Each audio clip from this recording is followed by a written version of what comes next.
in Podcast Detroit, recording live. Prepare yourself for a hoppy drive. If you're chilling at home, pop that growler and just kick back for the next 2 hours. It's the end of the week, so here's to the weekend. It's Better on Draft with Rob, Matt, Nick, and Ken. And we are live, episode 219, Better on Draft podcast, still remote, still hanging out in my beautiful studio, I guess we'll call it. It's got a refrigerator. You know, we'll call it an office. There's a coffee maker back there, so you know it's official. My name is Ken. Welcome to the show. We appreciate you all listening live, and of course, you can find us live each and every Friday, 7 p.m. Eastern at facebook.com/Better on Draft.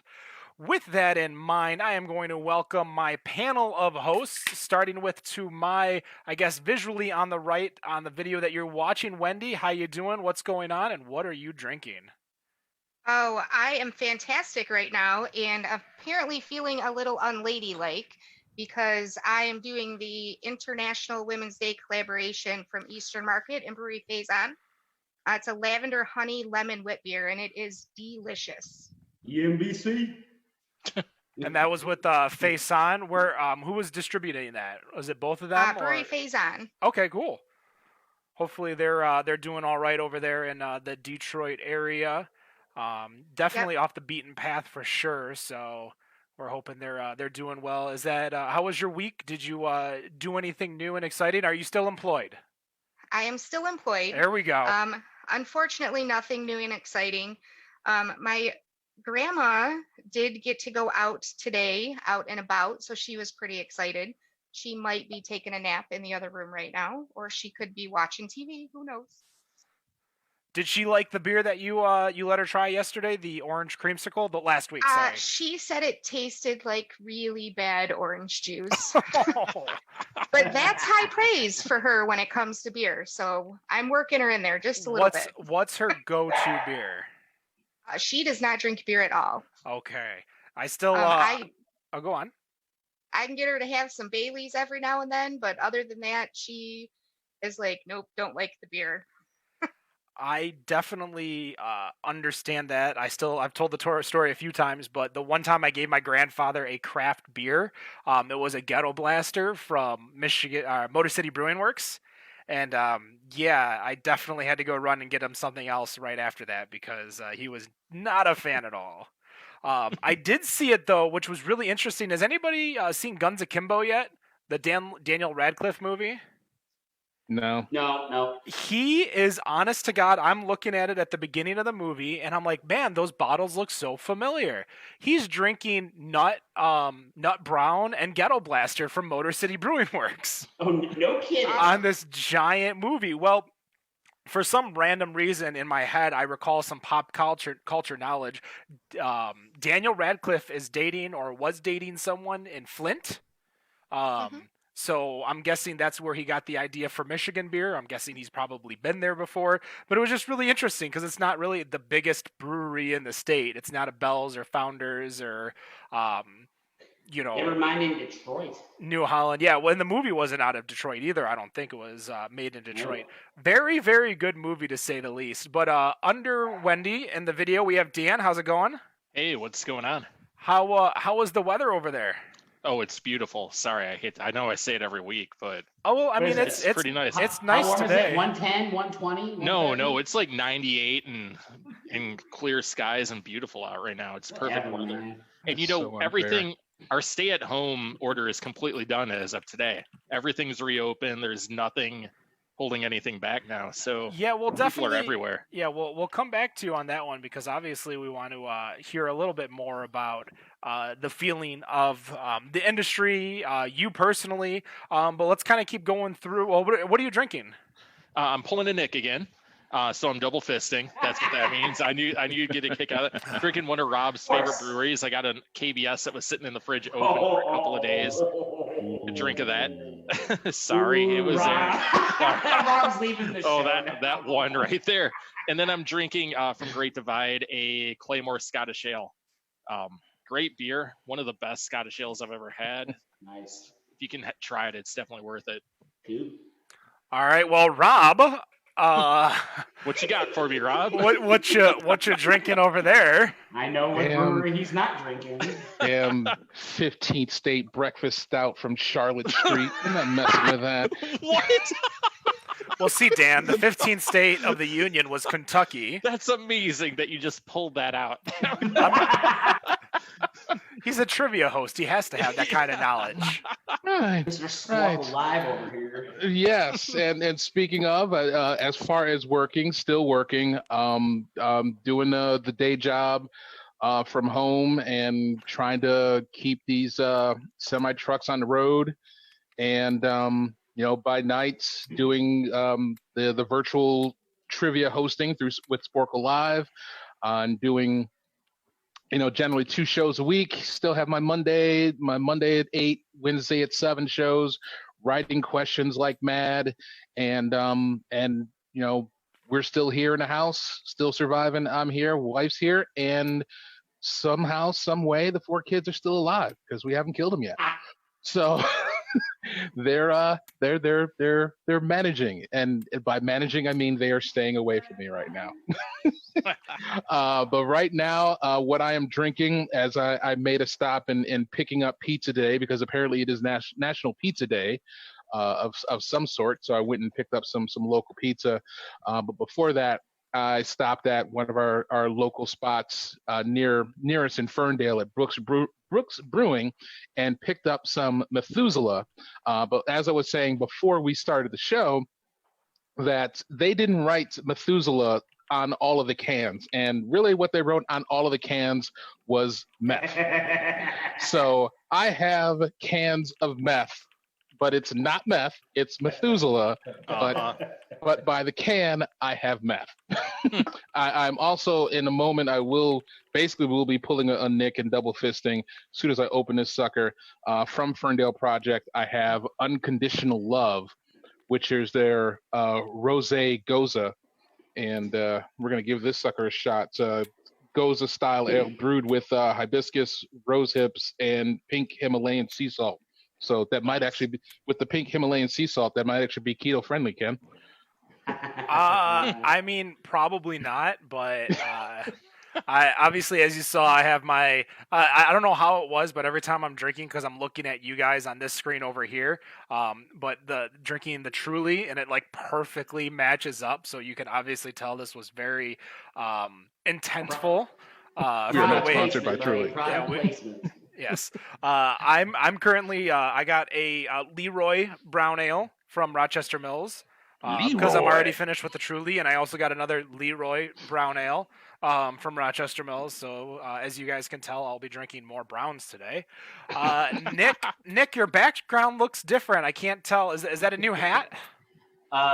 It's a new hat, new background. We completed the move. My wife and I. We are now in Shelby Township. She just walked by, as you said. She just walked by. Yeah. I kind of feel like you're pulling a boiler room right now, because there's just nothing in that house. Well, yeah, what are you sleeping on, Nick? On my king size mattress for once. The king size mattress on the floor? Yeah, it really is on the floor. Is it nice? Yeah. Don't want to make a long story short. I'll make a long story short. We're getting floors redone next week. We're waiting on furniture being delivered. It's going to be a big thing between now and like the first week of June. So over the next couple of weeks, there's going to be changes, and we're going to be doing work around here. We got people coming and going. It's going to be crazy between now and second week of June. But once it's all done, it's going to look like a completely different house. Well, as you guys can tell, we do have a sixth. And I am double fisting, by the way. That's why we say we're pulling a Nick. Yeah, of course you are. How did going Nick going northeast? Of all the people in this circle, how did Nick get the one that just double fisting?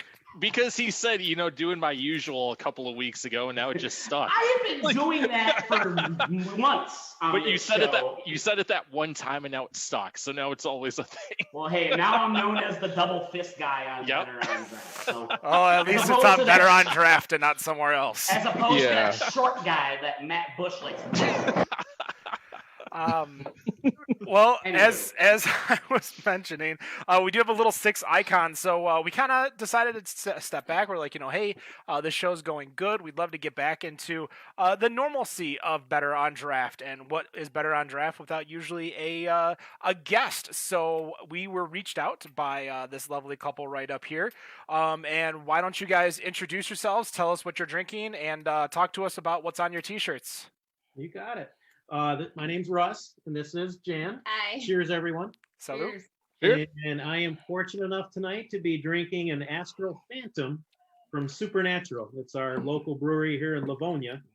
And an interesting story behind that is I've got 2 college buddies from Chicago, and my birthday was Tuesday, and I'm just sitting around the house just hanging out. But with the new change in the delivery and carryout laws, they snuck a call into Supernatural, and they got in to talk to the owner. And next thing I know, Ernie is at my front door with about 8 cans of Supernatural and a big sign that says "Happy Birthday" from Jeff and Murray and Supernatural Brewing. So it's nice Very to see cool. them pivot to delivery, and boy, there's some personal service out there right now a little bit too. Nice. Yeah, we were Yeah. lucky enough to have them literally 2 years ago, May 20th, 2018. And if you guys can remember, they actually put us pretty much into a food coma. Oh my God, that was some of the best damn food. I mean, between them, Motor City Brewing Works bringing food on. I mean, Supernatural and their food is amazing. Their And new chef is the bomb. oh, Yeah. I haven't had food from them for a little bit, so I'll definitely have to think about maybe grabbing some to go. Jan, what are you drinking? I have a blueberry lemonade goza from Witch's Hat. It's a nice, fabulous sour that I've discovered, and it's to die for. I'm actually already on my 2nd can right now. Well, you can't have your third until you have your Premium. second. Exactly. Um, I'm not double fisting. I'm just doing it quickly. Chain drinking. Right? I mean, it's raw. Wrong with that. It's all sort of the same. way. Yeah, it is. It really is. I always go with, especially when I'm at like bars or clubs or concerts or something like that, I just go with double fisting, so I have to wait in line half the time. Well, that's true. That's a different scenario because you have to go wait in line, or you order one, you just stand at the bar and drink it. Wait for them to come back around. I was at a party at Fenway for my last job, and I remember the line was so long that I ordered 3 Guinness. I held 2 in one hand, drank 1, drank the second, and as I'm drinking the third, went back in line to order It's 3 smart more. move. Like, Smart you move. gotta drink smarter, not harder. Well, probably Yeah. both. Yeah. So Both. talk to us about the T-shirt. What is it? What are you guys doing? Kind of why are you on the show today? So you go ahead and start with how you came up with the idea. Yeah, we're just become brewery fans of Michigan. Obviously, it's the best beer state in the nation. Yes. And with the COVID kind of creating difficulties for all the local community businesses and the local economies, we were just looking for something, a way to help out a little bit. But what we kind of realized or saw, there's a lot of people out there that want to help and support and do what they can for their community and their neighbors. We just wanted to try to find an organized way everyone could pitch in together. And what we came up with was a T-shirt sale, a fundraiser for Michigan breweries. And we got on here, it says, "I support my local breweries in 2020. A big highlight for Michigan craft beer." But we're selling the shirts, but it is a 100% fundraiser for the Michigan breweries. We make nothing from the sales. We will donate all profits, and that will be about $10 a shirt goes to the breweries. We have a website. It's www.supportmibrewing.com, and that's where you can locate and purchase the shirts. But what we've done is we have been incredibly supported by the breweries and their brewery partners. Mhm. Currently, we've got 36 breweries on the site. So when you do make a shirt purchase, you can actually select the specific brewery you'd like your donation to go to. Mhm. And we're actively growing with breweries every day. There's been a great amount of support we've got from the breweries, from the web designer we Mhm. use, from the artist. There just seemed to be a pent-up demand for everyone to step in a way and just however you can support these breweries through the tough times. Obviously, carry out and beer sales and food's the best, but this is just another way to get behind them. And it's been really cool because for some of these breweries, we wouldn't have necessarily known about some of the smaller ones, but folks have been writing in. So there's the drop down for the list, but then there's also a spot where you can write in a brewery of your choice.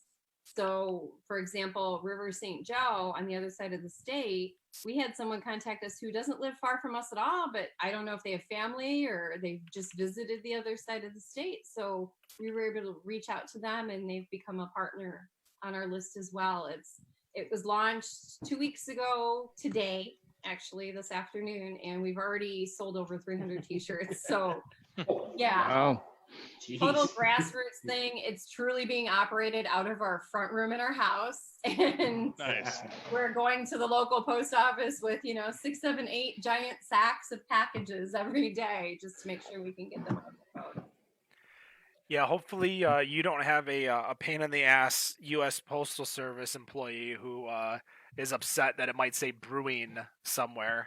Oh boy, would that be a real thing? That's what happened with Matt. Matt was having issues sending MI beer boxes because it had the word beer on the box itself. Jesus. Oh, On the wow. box itself. Yeah, so even though he wasn't shipping actual beer because it said the word beer on the box. We just have these teeny little labels that we're putting for return address. And so far we haven't gotten any packages back. So I'm assuming everything's all copacetic, but Well, Though, I yeah. appreciate that because I just saw that on our website, which is mibeermap.com. River St. Joe was actually listed as upcoming, so they must have just opened, or we must have just missed it Okay. for the opening itself. Same with, I think you said Niles is on your list too. Yeah, Niles Brewery. I know they're not open yet, Okay. but I know they're a small community brewery, and they've got a lot of. I think there was a lot of local donations or local investment from the community that went into opening the place. Mhm. So it's just nice to hear all the stories all across Michigan of community invested breweries or just all the mug clubs or the loyal customers they get. Tri-City Brewing up in, I believe it's Bay City. I haven't been there, but the owner called us and was really excited about the program. Kevin. And before we know it, he was up and running, and I bet they've sold close to 50 shirts, all through one brewery. And That's I mean, if awesome. you Yeah, we add had. that's $500 right there that was generously donated. That, I mean, really, they wouldn't have seen otherwise. And I think a lot of people really want to help. They just don't know quite how to. Yeah, we had Kevin on episode 37, so you'd have to go to the Better on Draft archives. What's Long that? time ago. What was that, Russ? I was just saying, it's fun. You got every episode memorized. You can just like drop them off. He just looked it up. Yeah, I have them He totally looked memorized. it up. That's where I asked him if something on the bottle was Hill Valley 1885. He brought this picture. It's like some old ass town.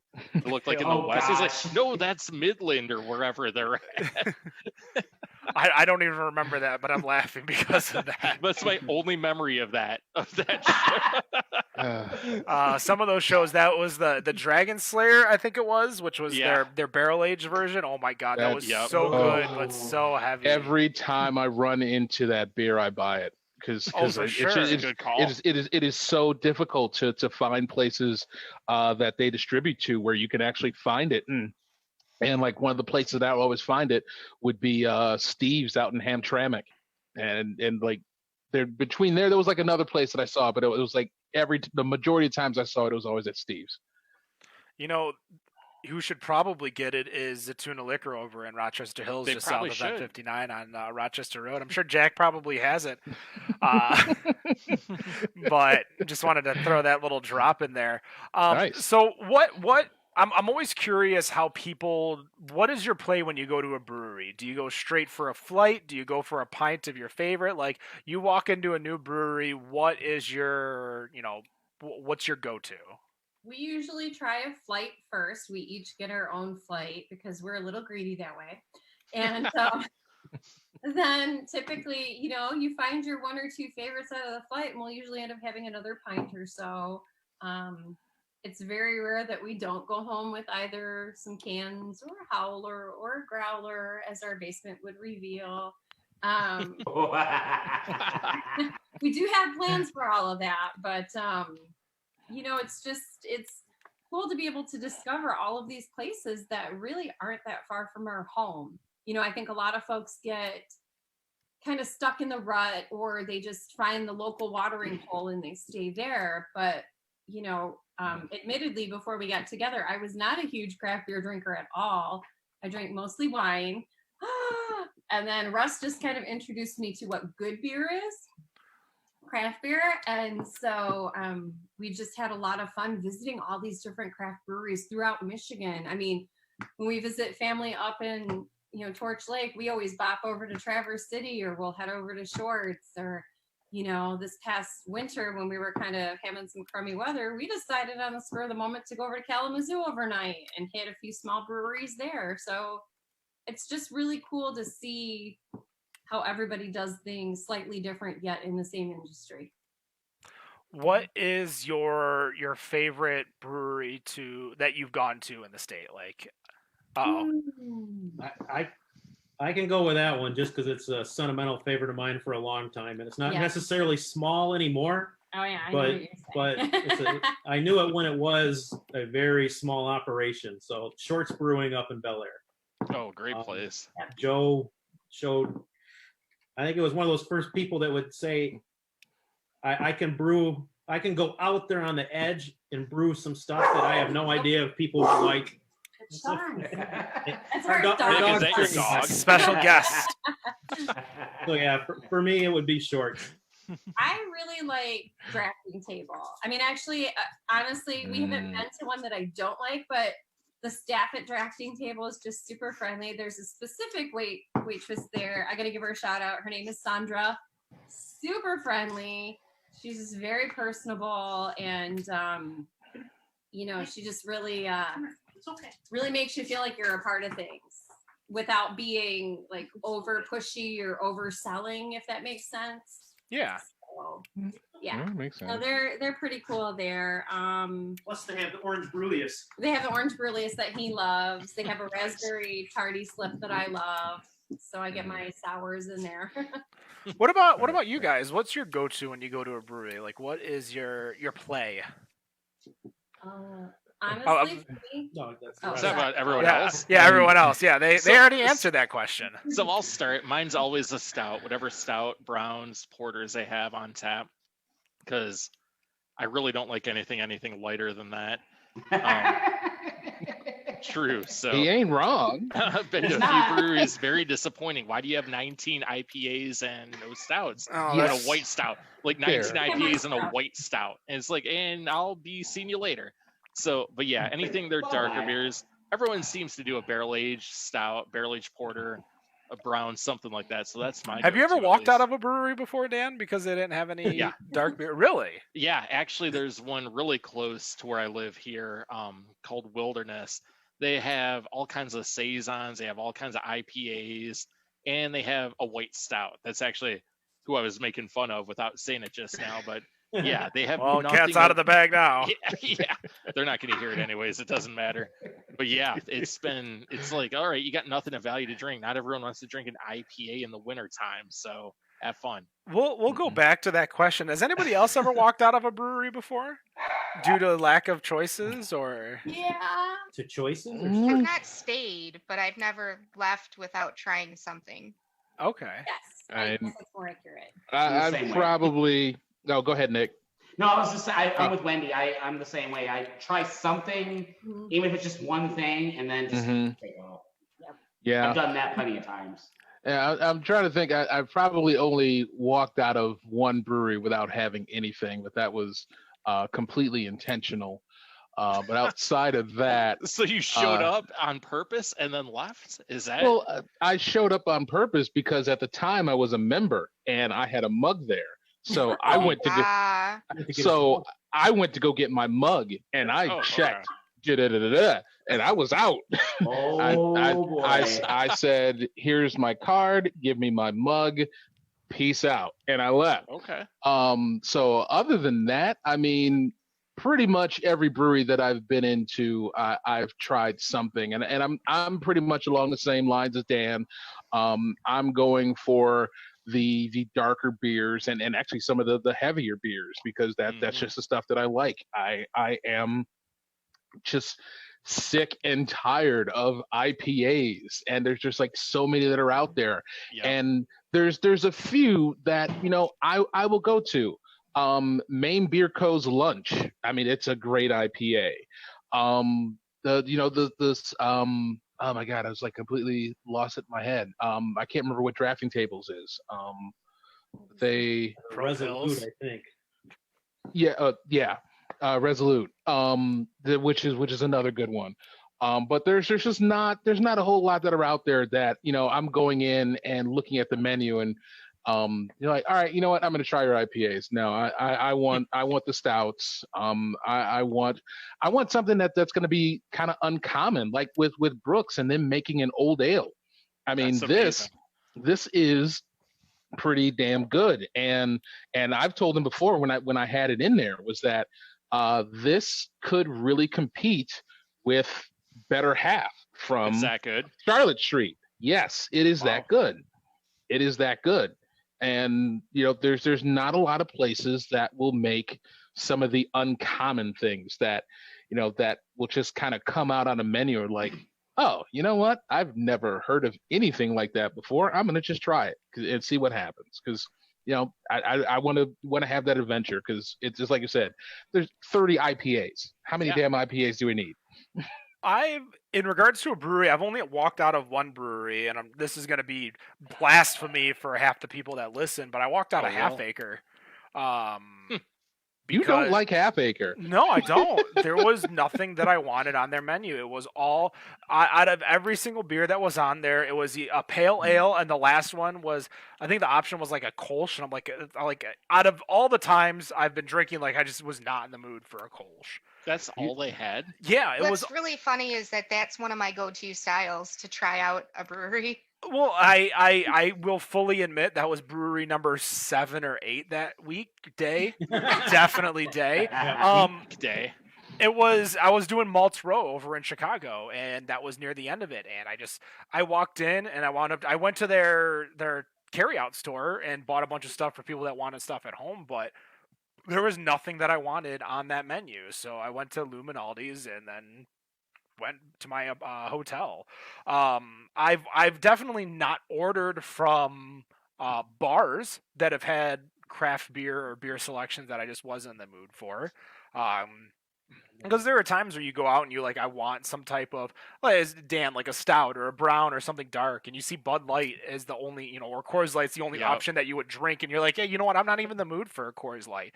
At that point, I might go for liquor. I can't tell. I mean, that's definitely my go-to for, like, if I'm at a casino and I can't find a beer that I want at a casino, I'm gonna do like a vodka Red Bull. Well, God bless Arizona, where we can get Kilt Lifter as a regular. Yeah, beer of choice out here. Kilt Lifter is such a solid macro. I think using the phrase from Eric Brigham, crafty beer. Good way to put it. I love it. But so we were talking about that. But what's your guys' go-to for? I know Dan mentioned that he's just going for something dark. What about the rest of you guys for going for a beer at a brewery? I like to do a sampler. A flight, to me, it gives me a chance to kind of see what their different styles are, and I've learned a lot about what I like in beer by trying flights at different places. To see if I'm really going to like this brewery, though, I'll look for a Hefeweizen or a Kolsch, because you can't hide the flaws in those. So, and I'm a big fan of a Hef, so if you do a good Hef, chances are I'm coming back. Going over the chat real quick, kind of catching up on everybody.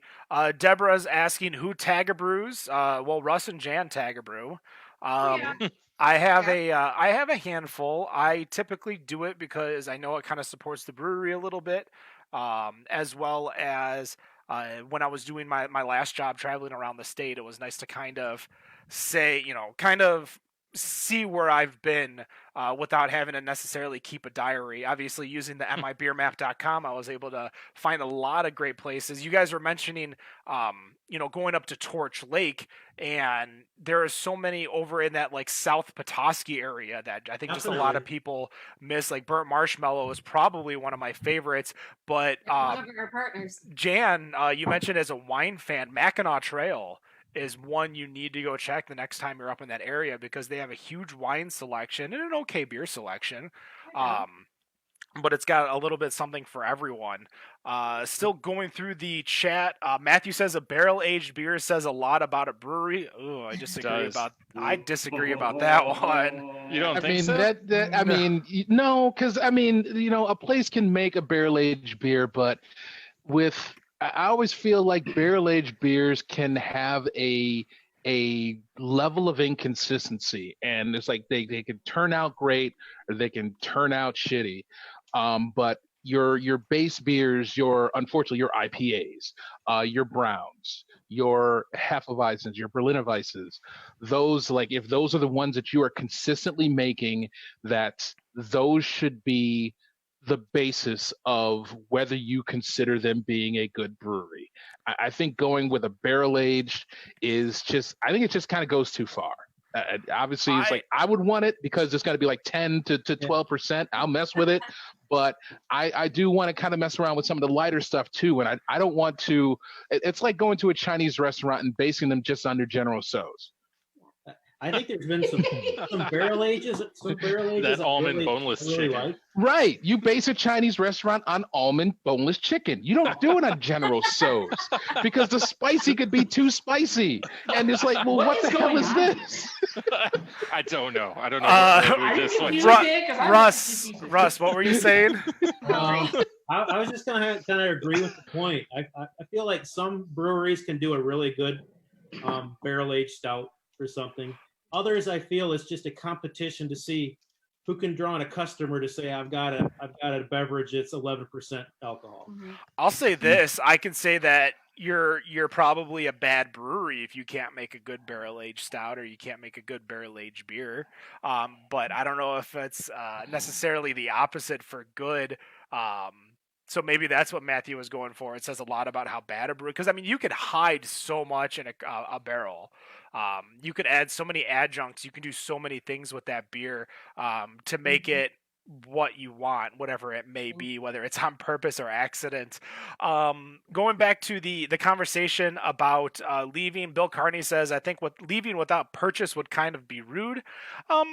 I'm in the same side. I mean, I bought something from the Half Acre store, so I'm not really too concerned about that for myself. But I mean, I don't know. I don't think I've ever went into a place. Well, no, I've definitely went into places and have not ordered alcohol, or because I just couldn't.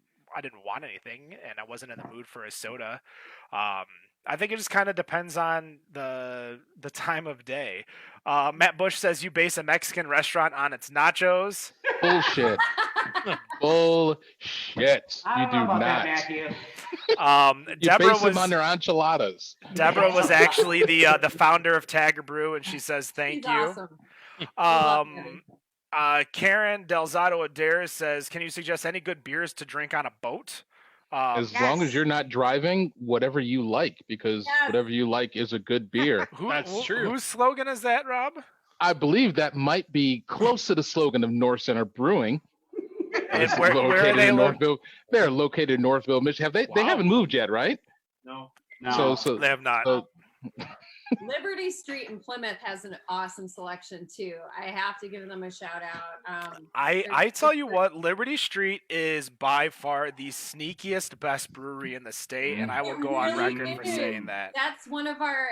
I have to say, I said drafting table probably just because Liberty Street we go to so often. It's like home. So I really Their don't. Stark Weather Stout is there you go. consistently delicious. I'm curious. I'm curious what it'll do now that Joe has left as head brewer. But in regards to the what I call the older guard, so not the old guard, but the older guard of craft beer inside the state of Michigan, Liberty Street is easily one of the best. John Turner says, if you can't make a good BA, I'm not coming back. Ooh, that is brutal. That is brutal. Matt Bush says sneaky best is River Rouge. I am having a watch party here on the Dan Nicholas Kenneth Facebook.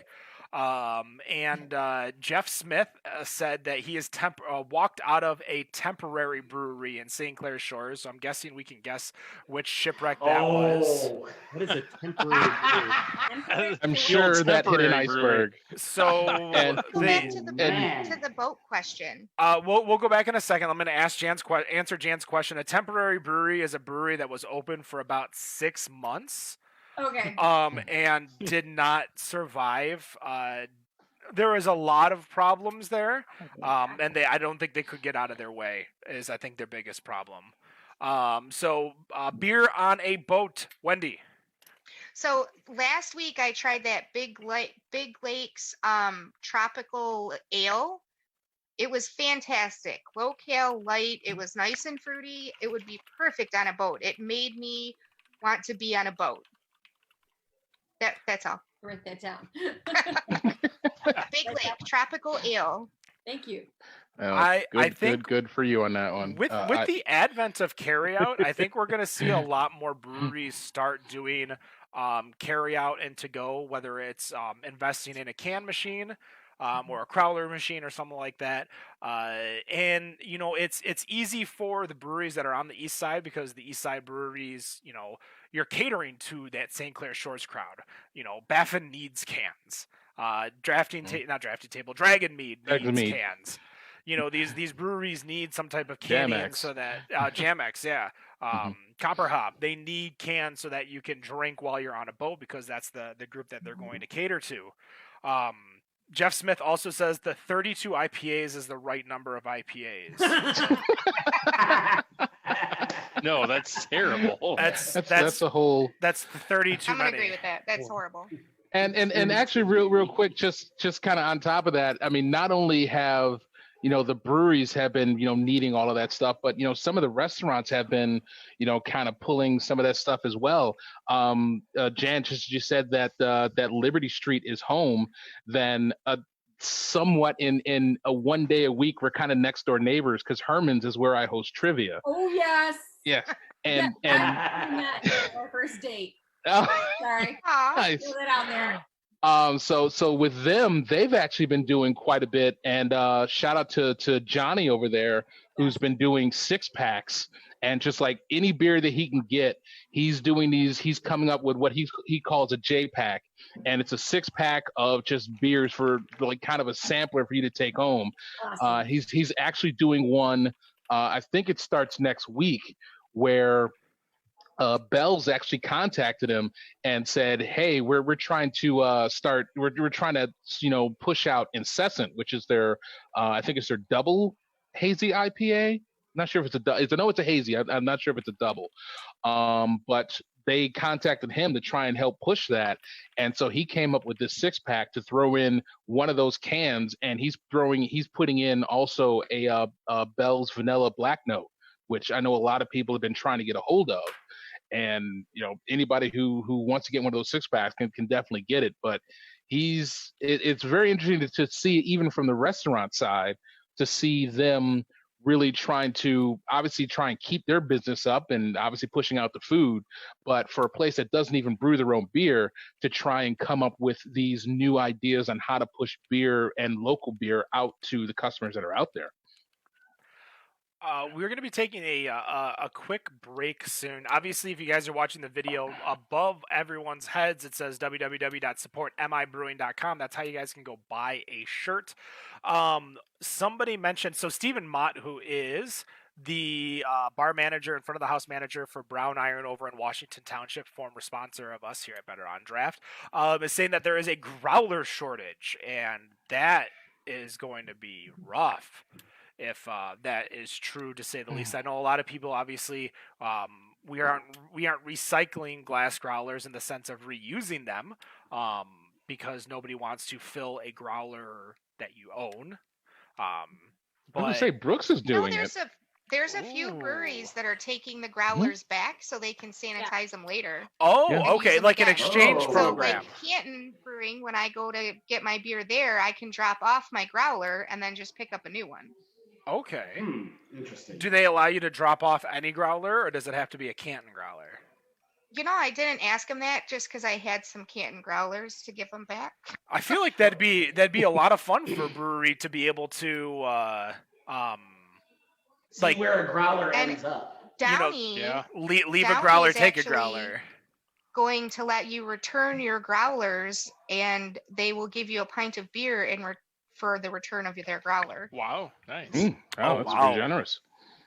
I know Liberty Street was doing the plastic growlers for a while, but then Those they, are really nice. so they had to go back to the glass ones until they can accrue more plastic ones again.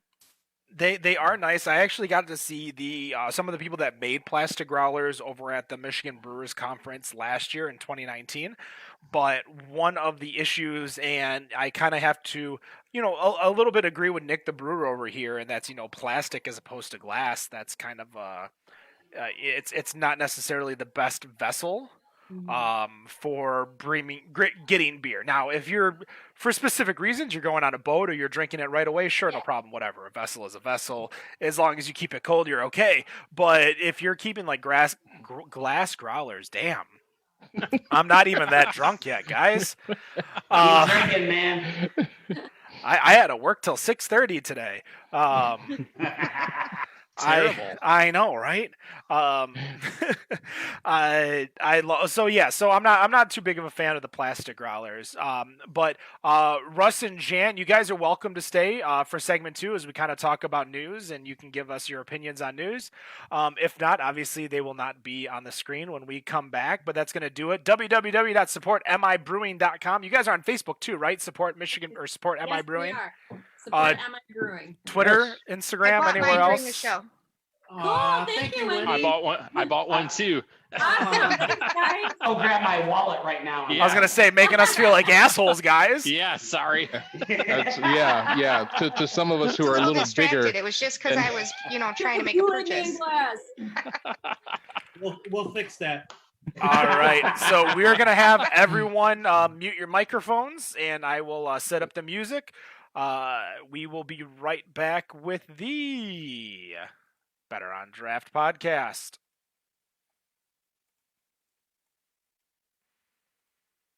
I'm headed for the city, trouble in my mind. I'm way too young and pretty for things to be unkind. Time is all we have now, so let's make something while we can. I'm headed for the city to make me start again. Conversation now and then. Gotta go, gotta get it. Don't make things go south, baby. Oh, oh, oh, oh, oh, oh, oh, oh, oh, oh, yeah. Oh, oh, oh, oh, oh, oh, oh, oh. I'm headed for the city. See what I can unwind. Always gotta start it to dictate, make it in this life. Time is all we have now, so let's make something while we can. I'm headed for the city to make me start again. Conversation now and then. Gotta go, gotta get it. Don't make things go south, baby. Oh, oh, oh, oh, oh, oh, oh, oh, oh, oh, yeah. Oh, oh, oh, oh, oh, oh, oh, oh,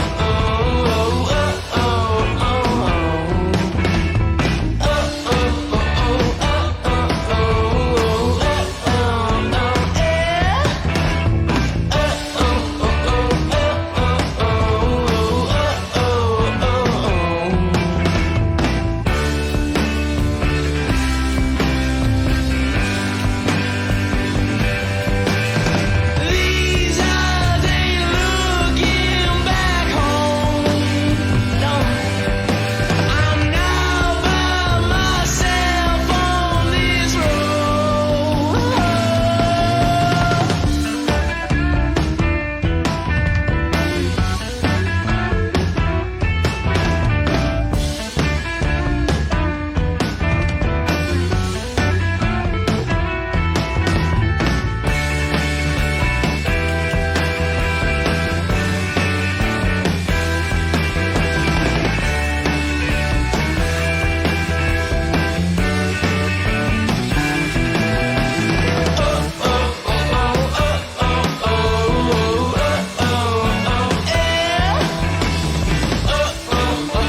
back. Episode 219, Better on Draft podcast. Everyone is making their way back onto video.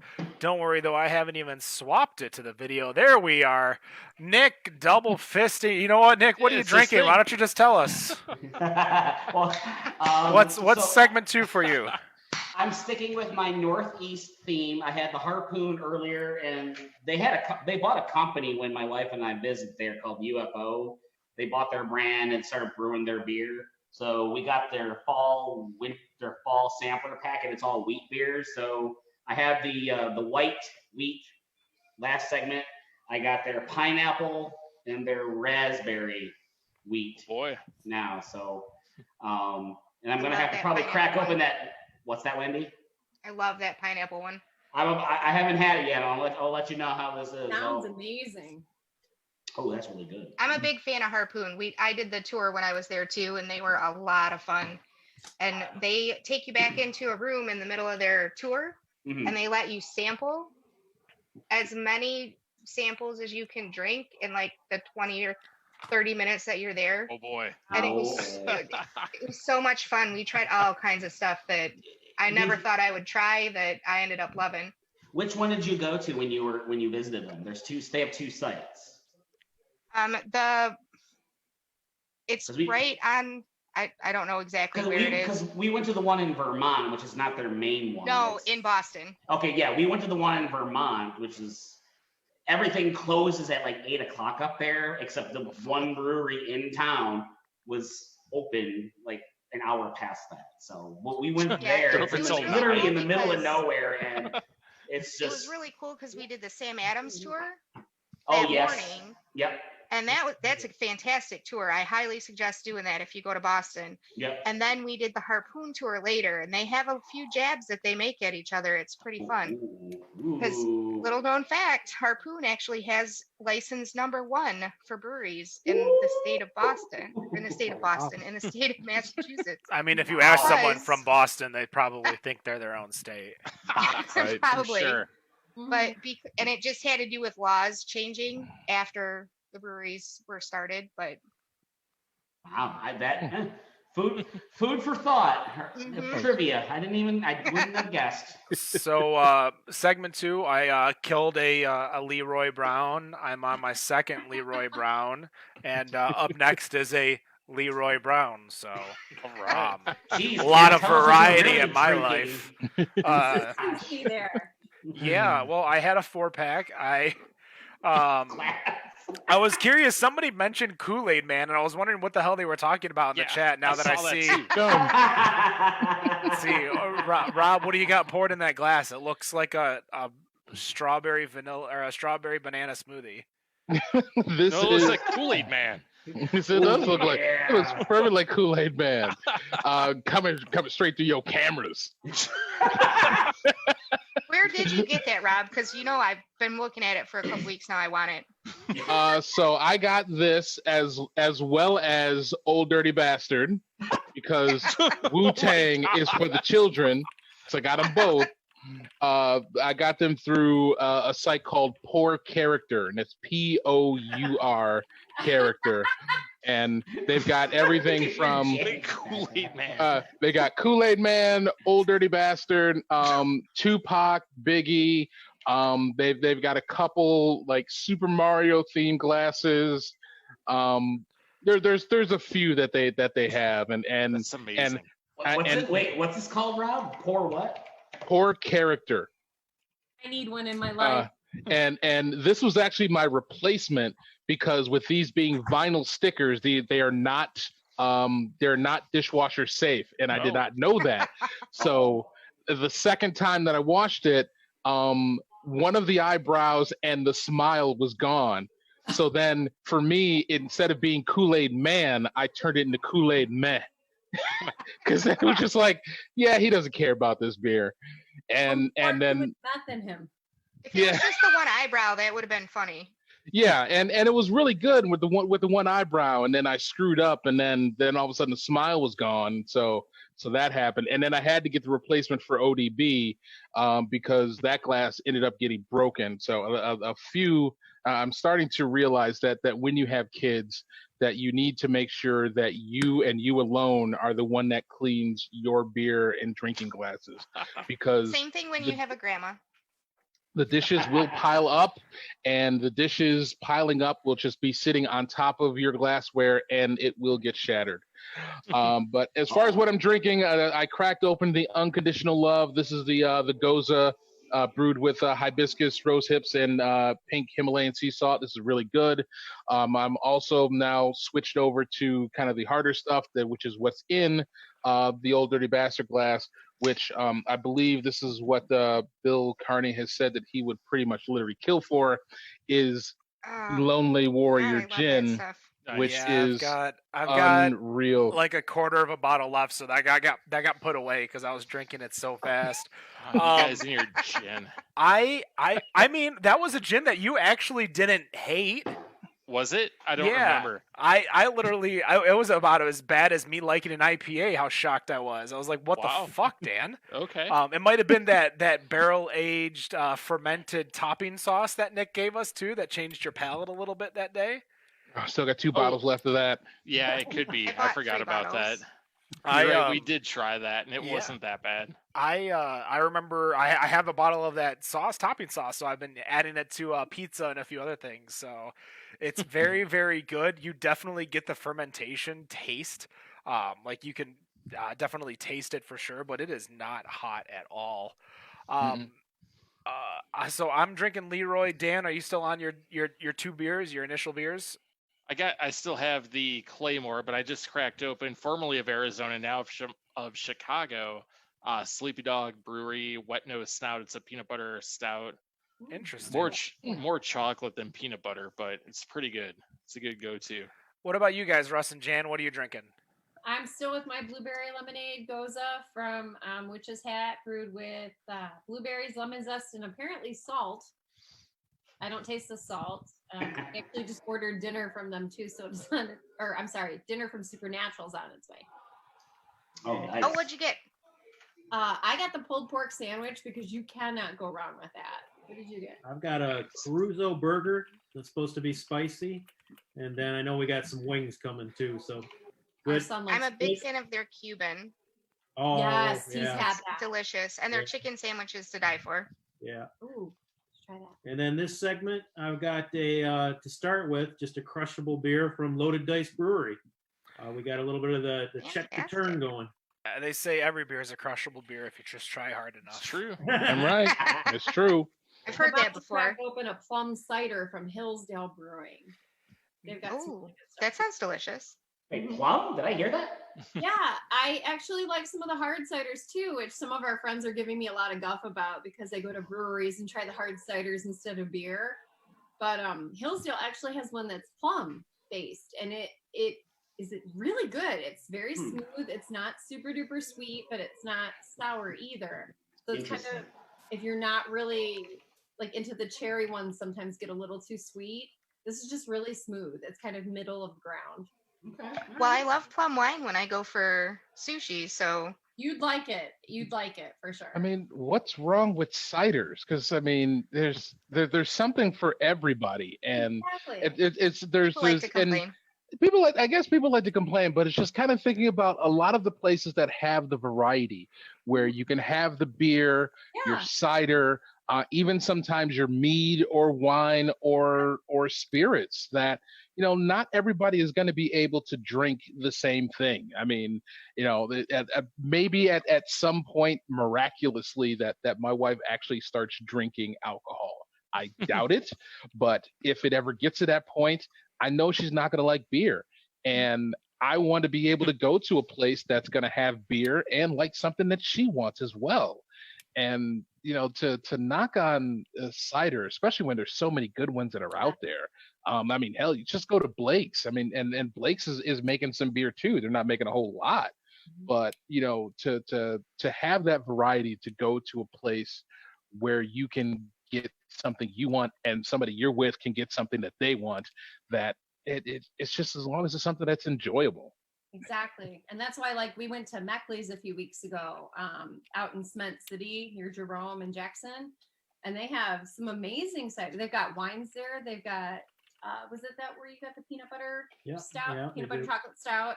And they also have really great ciders. They've got one called Cherry Bomb that's to die for. And they have a Cherry I think a peach one too. Oh Lord. I thought the same thing in my head, Rob. Was that a hard cider, Jan? It is. They're all hard ciders. But I think it's really cool because, like you said, they have a little bit of something for everybody. They've got wine for the wine drinkers. They've got the cider for the hard cider, and then they recently started brewing beers. So they've got a little bit of something for everybody. It's kind of cool. You know, so you could take a group of friends there, and in theory, everybody could find something they liked. Yeah. I think that's definitely in regards to breweries, having these different options, whether you contract out your ciders so you don't have to get your own winemaker's license. You need to have, so that's why, Dan, as much as, there was no dark beers for you gotta have a dark beer as a brewery. You gotta have options for people that don't want the IPA, the pale ale. And even when you're a lager house, you're only a lager house like Wolverine. You still have dark beers and light beers and beers on the entire spectrum. So you have to be able to do that. For me, we've talked about it a few times on the show, but there are musts for me to want to stay at a brewery past even that first flight. Like, I didn't really mention it, but when I go to a brewery, usually I go for a flight of beer and a pint of the brown or a pint of the amber or the alt. But I get really discouraged when I can't do 4 or 5 I can't fill a flight of non-IPA beers. That really bothers me when I'm unable to do that, because I'm just like, I don't want to try your IPA. I want to try literally everything else you have except for an IPA. So having that. Yeah, that's when I went on that beer tour of Michigan back in 2017 with my wife, Tara. We made it like a point to try and taste almost every beer that they had on the menu, and we're talking 2-3 breweries a day. You drive, you do a flight. You drive, you do another flight. I mean, even if it's local, I'm still doing, and it's like brand new, I'm still doing a flight. And if I find that one beer that I like, and chances are I will, I'm going to a pint right after that. Unless you're like right. Unless I'll take this experience one really quickly. Dragon Mead. When I first went there for the very first time, I couldn't even imagine all the different beer styles they had. Oh, nobody could ever. Nope. No, you had to have a flight, and then you had to have another flight. That's how many beers that they have there. Yeah, exactly. For those that have never been to Dragon Mead before, which I'm sure many people that listen to the show have. But that's one of the things, But yeah, their draft list is just always ridiculous, and what their as much as we're not in February for flagships, like their flagships, which I as much as I consider the beers that they distro as their flagships, Final Absolution, Castle Bright, but like that London Brown. I mean, they still brew it, and you guys know. I mean, Dan, you haven't been in the state in 5 years, and. I moved 3 years ago. 3 years ago, whatever. Well, like the Scotch Ale, the 60 shilling. Oh yeah, Under the Kill, there's heavy, There's so many beers from there, and I think it takes to a testament of time. I think a lot of people underestimate Dragon Mead, but I have what's sad is that when I say Dragon Mead to a lot of craft beer fans, they're like, "Oh, I love Dragon Mead," and then you ask them the follow up, "When was the last time you were there?" They're like, "I don't remember," or years ago. I will be the first one I'll admit on this show. It's been a long time since I last stepped foot in that place. Do they still make Eric the Red? Oh yeah. Yes. Such an amazing beer. Like, come on. Very easily, hands down, one of the best. That's what happened with Black Lotus. That's what happened with Liberty Street. That's what happened with a lot of these breweries. Is that the standard craft beer, Kunin on that list that everyone went to in 2013. We'll say 2010. We'll make it 10 years ago. That standard craft brewery that we went to in 2010 doesn't. It exists, but nobody goes there anymore. And it's not for the fact that as like Drafting Table makes amazing beer. Do I think they make better beer than Dragon Mead? I don't know. I mean, both of them make amazing beer to where you should go to both. But at the beginning of this show, we were talking about, Orange Julius. We were talking about in the chat Pro Pills. Like, we put them on such a high remark because they make such amazing beer. And I think a lot of people have forgotten about that old guard. Now, Dragon Mead, their small distro. I think they've done everything right to survive. Whereas like Liberty Street, we had that great conversation with Joe when we were at Motor City. What was the name of that? Hockey Town. Yeah, Hockey Town Cafe. When we were at Hockey Town Cafe, like that was a great conversation of how the change of the industry ruined him because he was doing fine with his distro, but now he's fighting 30 SKUs from Shorts and 30 SKUs from Oddside and 20 SKUs from Old Nation. You can't fight that. Yeah. Sorry, I got into a little tangent. That's okay. No. So one thing that I see with Dragon Mead is consistency, and I think that's one of the things that kind of gets them through being the quote unquote old guard of craft brewing in the state of Michigan.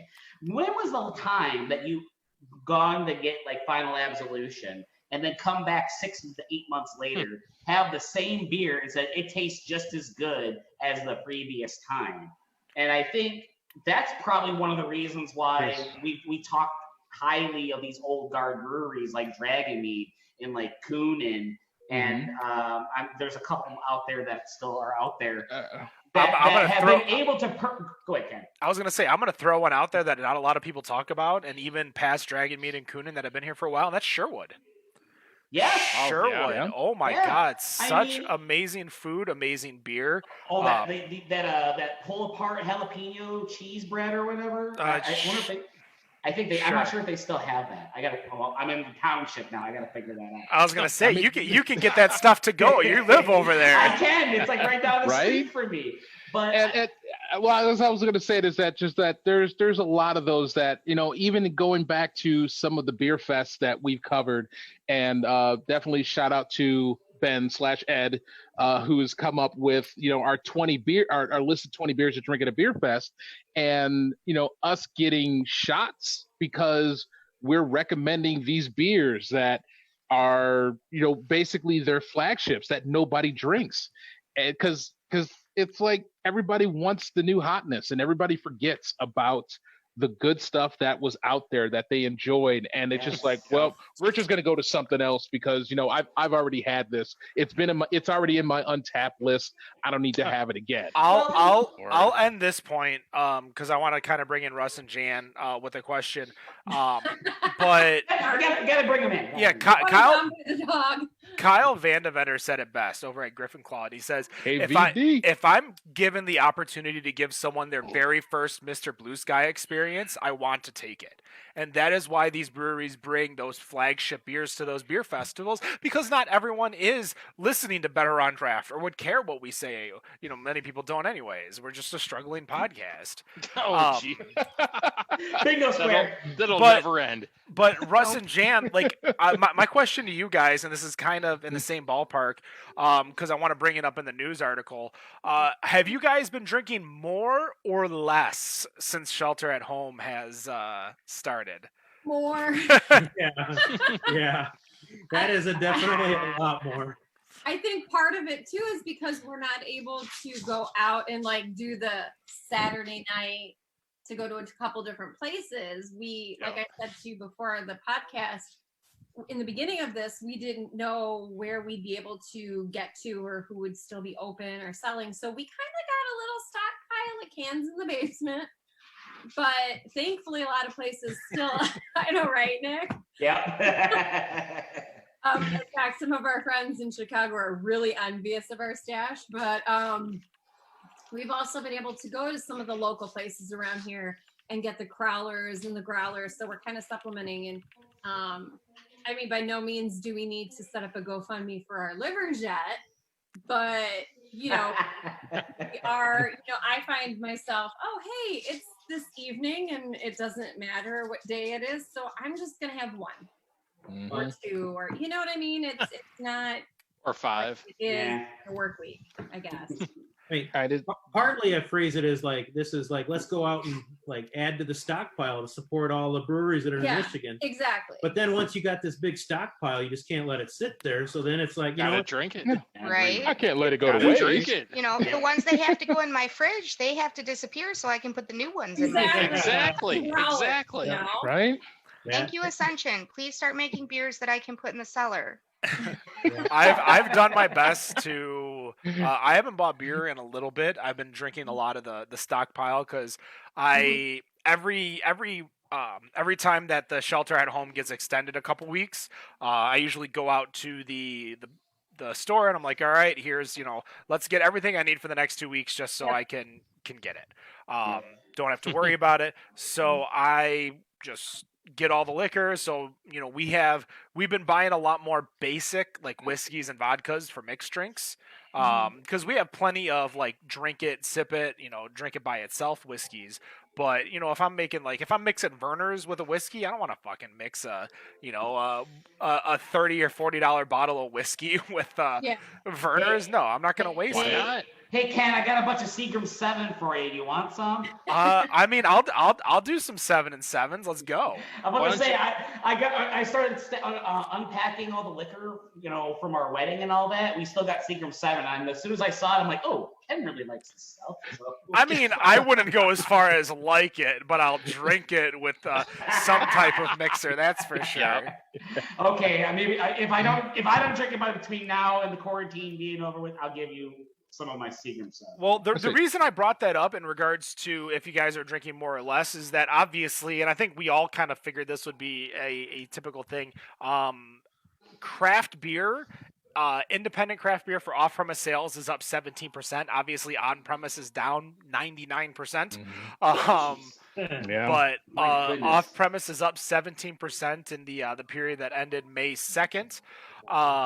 And the thing is that a lot of people aren't realizing is that, yeah, it's craft beer, but a lot of it is going to be your Sam Adams, your New Belgium, your Founders, your breweries that are, 40 plus state breweries. Those are the ones that are truly increasing the amount within the craft beer. They also mentioned that in regards to total beer sales, hard seltzer, FMBs and ciders rose 20%. Wine is up 30%. That's because all the kids are home from school. Yeah, all the basic. I'm waiting for And those. wine delivery is a lot easier in Michigan than beer. All the That's- is. Karens. I mean, God damn it, Dan.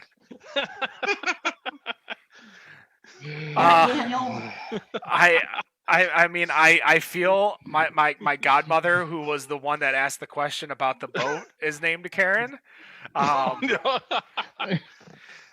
mind you, been in the industry, so I've been calling that for a while. No, it's I just can't. I just can't understand. Like, we need to get a lot of these laws, I think, fixed for craft beer delivery, wine delivery, liquor delivery.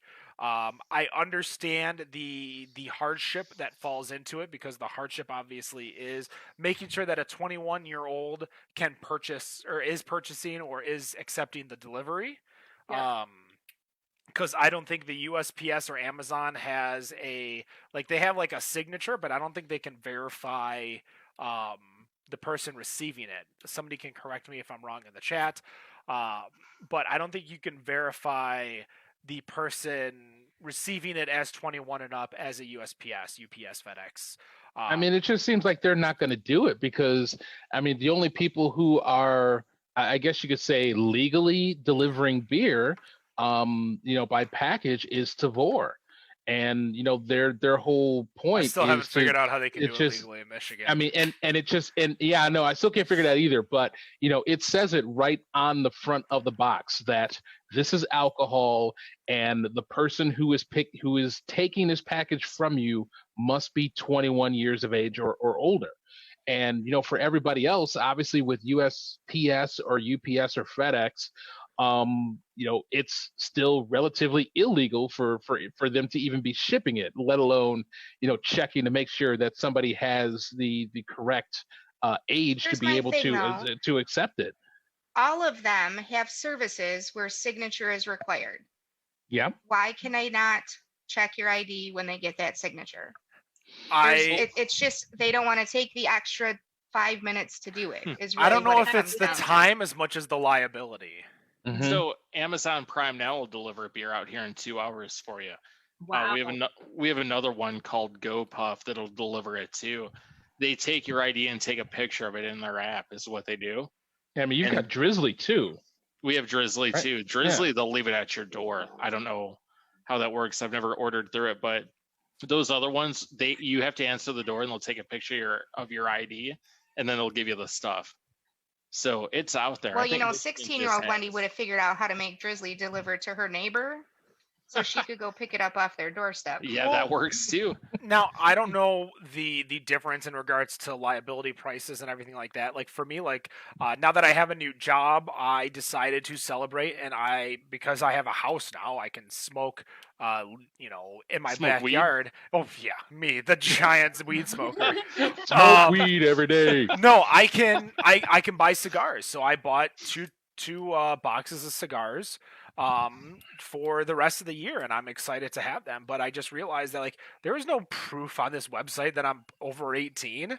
Yep. Absolutely nothing. Isn't it 21 now?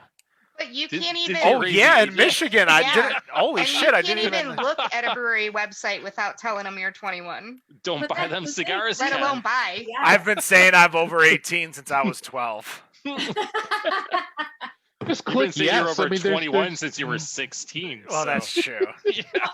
That's just one bar. Right. Yes, at any time. So we are all obviously still partaking a little bit more for sure. I had an interesting a link that somebody sent to me, and I'd be curious to go. But there is a website called JourneyJug.com. Oh, I've And- done that. You've done it.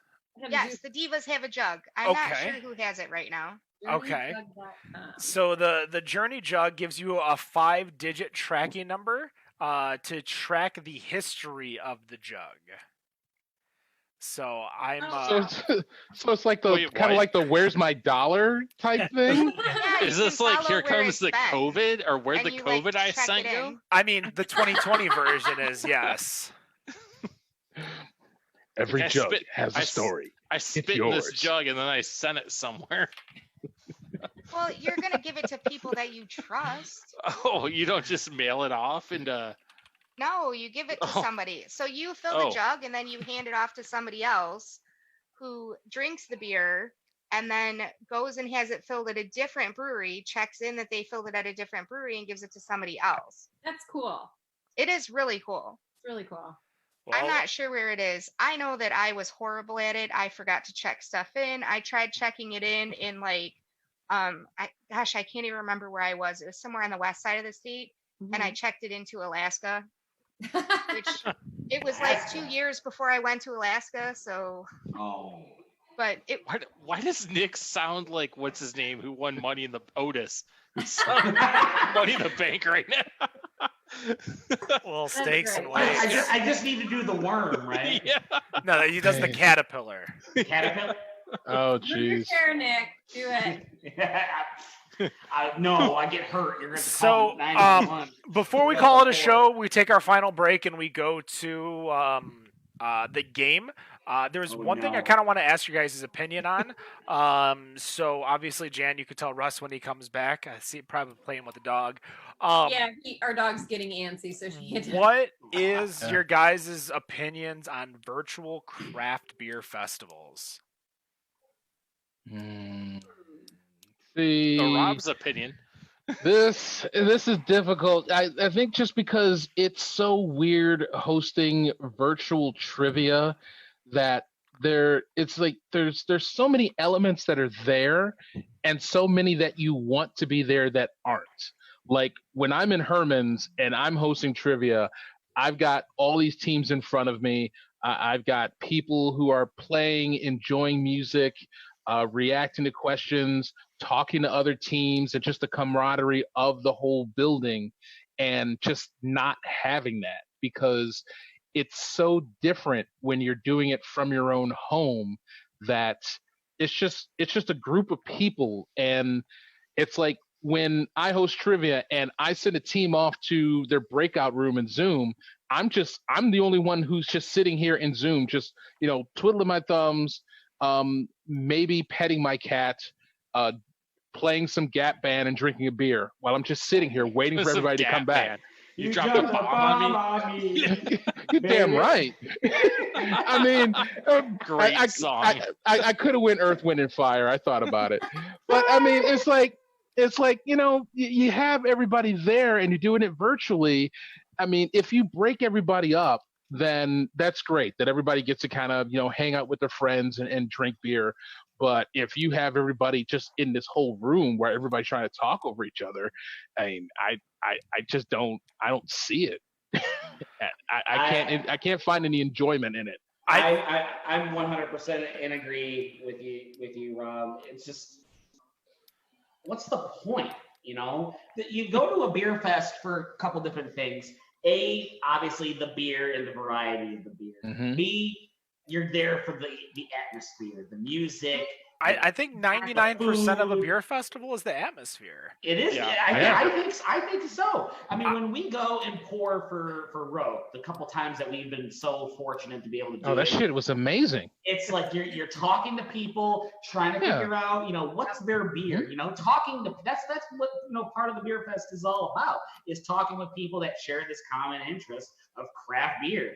And if it's someone who is new to craft beer and you're trying to get them step into it, you need to be that person to kind of help them guide their way into this crazy craft beer world that we're able to enjoy, week in, week out, or daily, whatever. So, to take it into a virtual, I mean, what's the point? What's every brewery gonna do? Send like a sample of a beer to everybody for 1,000 people? I mean.